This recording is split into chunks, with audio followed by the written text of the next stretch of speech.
السلام علیکم، آپ دیکھ رہے ہیں کے نیوز چینل۔ خبر شامل کرتے ہیں ساہیوال سے۔ ہمارے district bureau chief Arman Saeed کی رپورٹ کے مطابق Sahiwal district police officer captain retired Muhammad Ali Zia کے احکامات پر عمل کرتے ہوئے اور district traffic officer P Riaz Ahmad کی زیر نگرانی جہاں طلبہ و طالبات کو ٹریفک آگاہی سے متعلق لیکچرز دیے جا رہے ہیں، وہیں رکشا بس اور ویگن اسٹینڈز پر ڈرائیورز کو بھی ان کے اڈاجات پر جا کر ٹریفک قوانین اور روڈ سیفٹی کا متعلق ہدایت دی جا رہی ہیں۔ اسی سلسلے میں ریجنل آفس سوئی ناظرن گیس میں جا کر ان کے اسٹاف، ورکرز اور ڈرائیور حضرات کے لیے ٹریفک آگاہی سیمینار کا انعقاد کیا گیا، جس میں incharge traffic education and road safety wing Amir Shahzad Cheema, inspector national highway and motorway police Zahid Faheem, admin regional office Sui gas Rao Muhammad Iqbal, Mudassar Qadir, incharge H S E Sahiwal region, دیگر اسٹاف اور ڈرائیورز کی کثیر تعداد نے شرکت کی۔ ڈرائیورز کو ٹریفک قوانین اور روڈ سیفٹی کے بنیادی تفصیل سے بتایا گیا۔ ڈرائیونگ لائسنس کے بغیر گاڑی مت چلائیں، ڈرائیونگ کرتے وقت گاڑی کی مکمل کاغذات اپنے پاس رکھیں، خود کو فزیکلی اور گاڑی کو مکمل میکینکلی فٹ رکھیں اور اسپیڈ اور اوور لوڈنگ سے اجتناب کریں۔ اوورٹیکنگ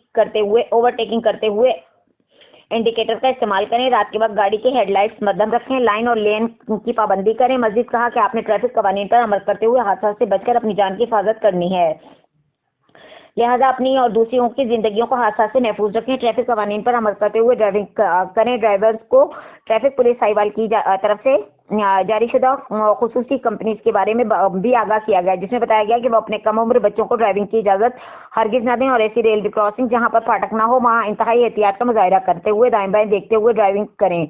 شرکا کو ٹریفک پولیس ڈرائیونگ اسکول اور ٹیکنالوجی کالج ساہیوال میں ٹویوٹا پنجاب کے اشتراک میں بنائے گئے ڈرائیونگ اسکول کے بارے میں بھی مکمل بتایا گیا۔ بعد ازاں شرکا سے مل کر ٹریفک آگاہی واک کی گئی۔